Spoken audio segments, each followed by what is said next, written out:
I think the relationship you're building with your client, with your patient, based on measurable outcomes is extremely powerful. People want to get better. People want to work to get better. And we cannot keep doing interventions because we think they're effective. We have to start demonstrating most of all to our patients that we have a meaningful impact in their well-being and in their health. This makes more sense than what we've been doing, and it's not that complicated, and maybe something we should adopt as a regular routine program.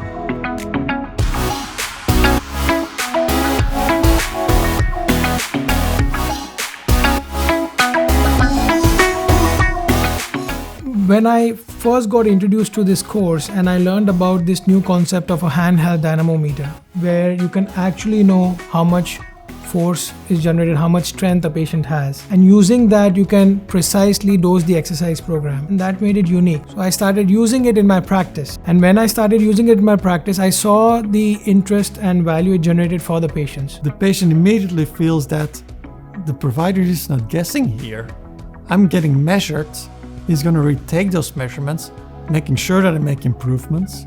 And so the patient immediately experiences that this is a more precise method, and the patient is getting more engaged, getting better outcomes. MET is not a technique. It really is an organization system to help be very specific and precise in your therapeutic exercise.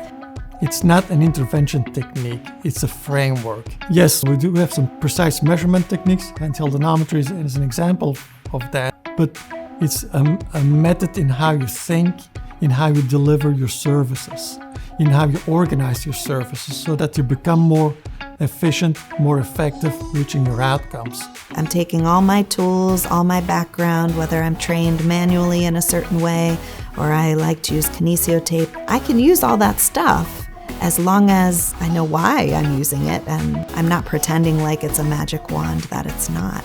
We can do better for our patients. We can truly be patient-centered. We can deliver outcomes to our patients in the way that they deserve.